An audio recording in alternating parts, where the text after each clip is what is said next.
ये बातें क्या हैं? मेरे हिसाब से this is one of the most powerful tools to fix your relationship with others, but most underrated and most underused. यहाँ जिंदगी गुनगुनाती है एक आवाज़, लेट्स फ्लाई टुगेदर विद प्यार की परवाज़। नमस्कार, खुशामदीद, सत श्री अकाल, हेलो। मैं Neha with my new favourite colour for this year आप सभी का एक बार फिर से स्वागत करती हूँ, इस्तकबाल करती हूँ। I welcome you all to my channel प्यार की परवाज़।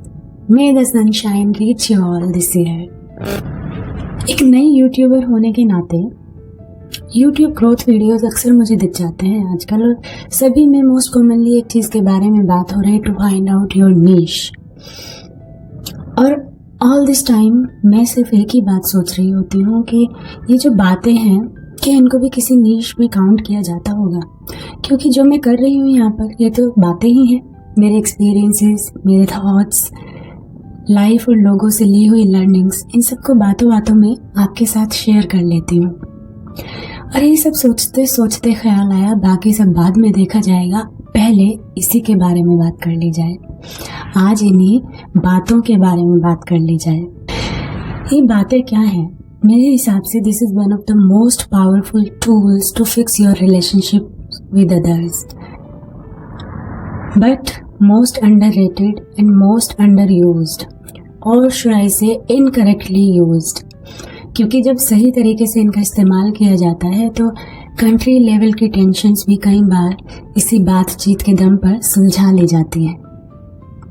और प्रोफेशनल वर्ल्ड में तो आप सभी जानते ही हैं, communication skill is one of the most important skills. और मैं नहीं कह रही कि communication skill is only equal to बातें, उसमें तो और बहुत कुछ आ जाता है, मगर ऊपर ऊपर से अगर बताऊं तो ये दो तरह के लोग आपको अक्सर अपने ऑफिस में दिख ही जाते होंगे। एक तो वो जिनकी बातों पे आप पूरी तरह से डिपेंड कर सकते हैं, उन्होंने जो कह दिया मतलब समझिए वो काम हो ही गया। और दूसरे इनके एकदम अपोजिट, जिनका काम आपको दिखाई दे या ना दे, मगर उनकी बातों में कुछ ऐसा असर होता है कि आप उनकी बातों में आ ही जाते हैं। और इन बातों की इम्पोर्टेंस को, इसकी सीरियसनेस को इग्नोर करके उससे होने वाले कॉन्सिक्वेंसेस को नहीं समझने से क्या हो जाता है, ज़्यादा कुछ नहीं, बस महाभारत का युद्ध हो जाता है। खैर, इन सब बड़ी बड़ी बातों को छोड़कर अब एक छोटे से एरिया के बारे में बात करती हूँ, जहाँ पे शायद ये बातें सबसे ज़्यादा इम्पोर्टेंट रोल प्ले करती हैं, मगर सबसे ज़्यादा इग्नोर हम वहीं पर ही इसको कर जाते हैं। हमारा घर, हमारा परिवार, हमारे रिश्ते। तुमने मुझसे ये क्यों कहा? तुम्हें मुझसे ये नहीं कहना चाहिए था, इसे ऐसे नहीं ऐसे कह दिया होता, मैसेज भी क्लियर हो जाता और मुझे बुरा भी नहीं लगता। उसने मेरे बारे में जो कहा ना, नहीं कहना चाहिए था। आप देखते होंगे अमूमन इस तरह की कंप्लेंट्स, इसके पीछे का रीज़न ये बातें ही होती हैं। और सिर्फ ये कंप्लेंट्स क्यों, किसी इक्वेशन में एक टाइम के बाद हो जाने वाली साइलेंस के पीछे का रीज़न भी ये साइलेंस से ठीक पहले कही जाने वाली बातें ही होती हैं। और अगर इन्हीं बातों को हम ठीक तरीके से करना सीख जाएं तो शायद कोई झगड़ा भी नहीं है। मगर ठीक तरीके से बातें करने से भी पहले एक बात आती है कि हम बातें करना सीख जाएं। ऐसा क्यों कह रही हूँ, सुनिए। कुछ रोज पहले अपने घर के पास वाली सुपरमार्केट से आ रही थी, कुछ 4-5 स्टेयर्स उतर के बाहर आना था, तो वहीं से निकल रही थी। बराबर से एक आंटी, कोई 55 से 60 के बीच की उम्र की उम्र रही होगी, निकल रही थी। उनका पैर डगमगाया और अचानक से उनका हाथ बस कैसे तो मेरे हाथ में आ गया और उनको मैंने संभाल लिया। बस उसी मोमेंट से उनकी बातें शुरू हो गई। उन्होंने मुझे बताया उनके पैर में कोई तो इंजरी हुई थी, जिसकी सर्जरी हुई, वो अभी रिकवरी फेज में है, इसीलिए थोड़ा धीरे धीरे चल रही है। ओके, उनकी जगह कोई भी होता तो शायद उस मोमेंट में ये सब चीज़ें शेयर कर लेता, बट इसके बाद उसके अगले 20 से 25 मिनट तक मैं उनसे नहीं कह पाई आंटी मुझे जाना है या मुझे देरी हो रही है। और ऐसा इसलिए नहीं था कि वो बहुत इंटरेस्टिंग बातें कर रही थी, बल्कि ऐसे इसलिए था कि मुझे ये कहने का मौका ही नहीं मिला। उनकी बातों में कहीं पर ऐसा पॉज ही नहीं था। उतनी देर में उन्होंने मुझे उनके कितने घर हैं, उनके घर में कौन कौन है, उनके देवरानी जेठानी से उनके रिलेशंस कैसे हैं, पता नहीं, और क्या क्या उन्होंने मुझे बता दिया।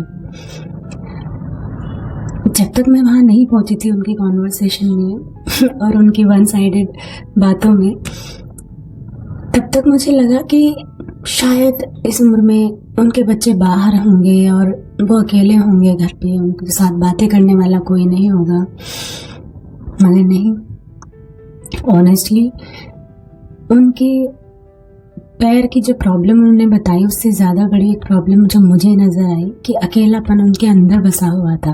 उनके घर में जो जो लोग हो सकते थे वो सब थे, उनके हस्बैंड, बेटा, बहू, उनके भी बच्चे, बेटा बहू वर्किंग हैं, बच्चे अपनी अपनी पढ़ाइयों में लगे हुए हैं। एंड बस यहीं पर मैं सोच में पड़ गई कि इतना भी कैसे बिजी हो जाते हैं लोग कि अपने घर के एक मेंबर की इतनी बातें वो नहीं सुन सकते या इतनी बातें वो उनसे नहीं कर सकते कि उसको अपने घर से बाहर मिलने वाले एक रैंडम पर्सन के साथ, जिसे वो अभी मिले भी क्या, मुलाकात तो थी ही नहीं, जिसे वो सिर्फ देखे हैं और अपने पूरी पर्सनल लाइफ उन्होंने उनके सामने लिटरली उगल के रख दी। मैं नहीं कह रही हूँ कि बातें करना बुरा होता है, लेकिन आप भी करते होंगे बातें, अजनबियों से भी करते होंगे, और अपनी पर्सनल लाइफ इतने कम टाइम में किसी के साथ शेयर शायद ही आज तक आपने की होगी, और जिनसे आपको कभी दोबारा मिलना भी नहीं होगा। ऐसा करने में आप थोड़ा झिझक महसूस करते ही होंगे। तो ये होना थोड़ा सा अबनॉर्मल लगा मुझे। तो इसीलिए सभी से गुजारिश है, प्लीज़ अपने किसी भी फैमिली मेम्बर को इस मेंटल स्टेट में मत जाने दीजिए। स्पेशली सभी पेरेंट्स से मेरी गुजारिश है कि अपने बच्चों से बात करते रहें, उनके दिल का हाल लेते रहें, so that they don't feel less important और इग्नोर्ड। और सभी बच्चों से मेरी गुजारिश है कि अपने पेरेंट्स से बात करते रहें। आप चाहे जहाँ भी रहें, जितने भी बड़े हो जाएं, उनसे बात करना अपनी चेकलिस्ट में रखिए, so that they don't feel not wanted anymore. अब इन बातों को सही तरीके से करने का मतलब क्या होता है? सबसे कम शब्दों में इसे मैं अगर बता पाऊँ तो ये कि हम अपने रिश्तों में अक्सर दो गलतियाँ सबसे ज़्यादा करते हैं। एक, ऐसी बातें कह देना जिन्हें शायद कहीं भी ना रहा जा सकता था या जिनकी ज़रूरत नहीं थी। दूसरा, वो बातें जो हमें कह देनी चाहिए उनको अपने अंदर रख लेना। पहला केस अमूमन तब होता है जब आप किसी से गुस्सा होते हैं, खफा होते हैं। जनरली शायद आप ऐसी बातें बोलेंगे भी नहीं, आप इन बातों को मीन भी नहीं करते होंगे, लेकिन आप गुस्से में बोल जाते हैं और सामने वाले के अंदर कहीं रह जाती हैं वो बातें। और दूसरा केस, आप किसी को चाहते हैं, किसी को एडमायर करते हैं, तो अपने रिलेशनशिप्स में ऐसी चीज़ें भी एक्सप्रेस कीजिए, और सिर्फ अपने लिए नहीं बल्कि सामने वाले के अंदर भी एक जिम्मेदारी का एहसास आता है टू मेंटेन दैट थिंग, आपकी नज़र और आपके नज़रिए में वैसा ही एक इंसान बने रहने की जिसको आप एडमायर करते हैं। और दूसरा, आपके दिल की बातों में सिर्फ प्यारी प्यारी बातें हों ये ज़रूरी नहीं है। आपके किसी से कोई गिला शिकवा शिकायतें हैं, आप वो भी कहिए। अक्सर ऐसी ही बातों को हम इग्नोर कर जाते हैं ये सोचकर कि ठीक है, हो गई बात अभी। But okay, ignorance is bliss, I understand, but सिर्फ तभी जब आप इग्नोर वाकई में कर सकें। या अगर आपको लगता है आप इग्नोर नहीं कर पाए हैं, किसी भी तरीके से वो बात आपके अंदर रह गई है, तो प्लीज़ लेट इट आउट। आप अंदर रखेंगे तो वो कभी ना कभी निकलेगी, और जब निकलेगी तो मल्टीपल्स में निकलेगी। तो अगर आप ऐसे इंसान हैं जो अपने प्रोफेशनल वर्ल्ड में, आउटर वर्ल्ड में बहुत अच्छा कर रहे हैं, बहुत नाम है आपका, लेकिन आपके अपने रिश्ते बिखरे हुए हैं, तो I think you need to be little less proud of yourself. और अगर आप ऐसे इंसान हैं जो ऑलरेडी रिश्तों में ओपन कम्युनिकेशन को, बातों को बहुत तवज्जो देते हैं, लेकिन उसके बाद भी कुछ खास कर नहीं पा रहे हैं अपने रिश्तों को फिक्स करने के लिए, तो फिर भी सारी टेंशन अपने नाजुक कंधों पे मत डालिएगा, बिकॉज एक फैक्टर ये भी है कि ऐसी चीज़ों को करने के लिए म्यूचुअल एफर्ट्स लगते हैं। In fact I also understand open communication और रिश्तों में इन बातों को तवज्जो देने वाले लोग अक्सर मिसअंडरस्टैंडिंग के शिकार हो जाते हैं। तो मेरी बातें तो एक्चुअली उन लोगों के लिए है जो अभी तक अपने रिश्तों में इस ओपन कम्युनिकेशन को, इन बातों को वो जगह नहीं दे पाए हैं जो देनी चाहिए। तो अगर कोई भी एक इंसान अपने रिलेशनशिप को, अपने किसी के साथ इक्वेशन को ठीक करने की कोशिश कर लेता है, मेरी ये बातें सुनकर मैं समझूंगी मैंने अपना काम कर दिया है। अब आप अपना काम कीजिए, जाइए उस इंसान के साथ अपने दिल की बात कीजिए जो शायद आपको बहुत पहले कर लेनी चाहिए थी। और मैं जाती हूँ, सोचती हूँ कि नेक्स्ट टाइम मुझे आपसे क्या बातें करनी है। और बातों के साथ फिर मुलाकात होती है। तब तक के लिए अपना ख्याल रखिएगा, अपनी सोच का ख्याल रखिएगा।